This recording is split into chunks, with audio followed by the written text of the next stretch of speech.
Hello, and welcome to the DNA Behavior API Overview training. We're going to start with what is an API? An API, which stands for Application Programming Interface, is a software intermediary that allows two applications to talk to each other or an application to get information.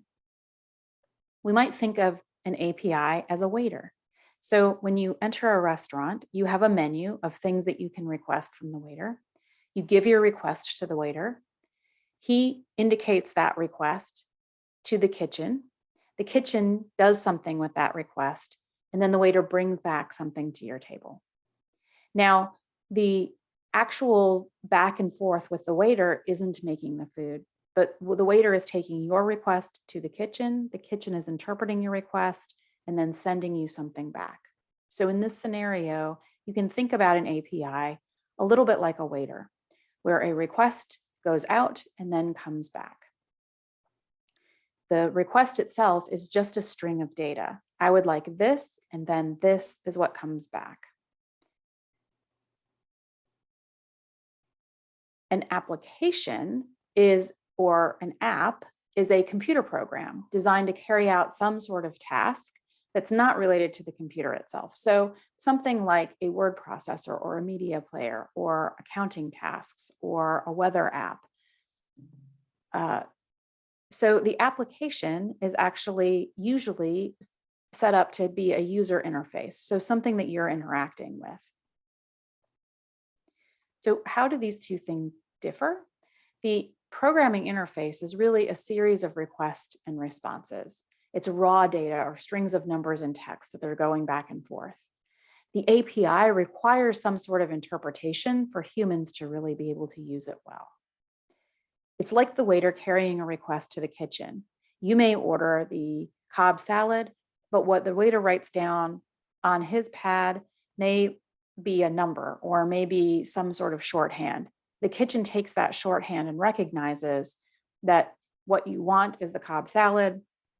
And so it takes its knowledge, its information, its instructions and recipes, creates that Cobb salad. And the Cobb salad that comes back to your table is a bit like the application. It is prepared for the user interface. So it's taken the information that you requested from the waiter's request and brought it back in the form of something that's usable to you. So in this way, the waiter is like the API, but the salad that the waiter carries back is a little like the application. It is user interface. So the menu is a user interface. So it's written things in a way that you can understand and request from the waiter. So it's not just a list of ingredients and instructions. It's a list of finished dishes with a short description that you can understand. So that's like an application. The menu is an application. The waiter takes information from you to the kitchen and then brings back from the kitchen their application, which is the finished salad. So it's taking the instruction that you gave, adding something to it, adding more of an interface to it, making it interpretable by you so that you can eat your salad. So the program is designed usually by people to function with a display that's friendly and accessible for you to use, that provides context for what you're seeing on the screen.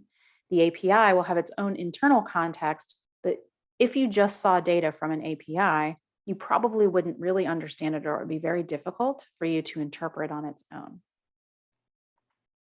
So APIs work by connecting between programs at a code level.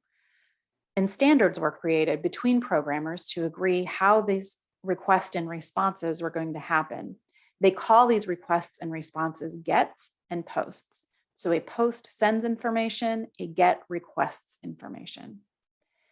DNA uses the REST principles, representational state transfer principles, in its API to take advantage of an existing hypertext transport protocol, HTTP.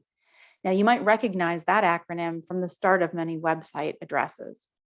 This is a standard language that's been agreed upon by programmers and web developers everywhere, with its own set of language about what the requests and response means.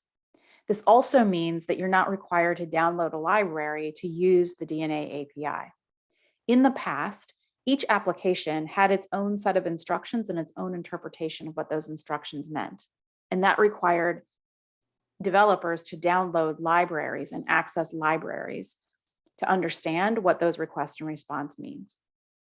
Because DNA is taking advantage of the HTTP protocol with a REST API structure, we don't need you to download a library. You are ready to go and start making calls right away. Your developers will understand this. But this is a shorthand that allows you to request information from an application and return information to your application. So you're requesting information from our database and we are sending it back to you, and then you are transforming that data into your application to make it usable by your users. And we'll see that a little bit more in the next few slides.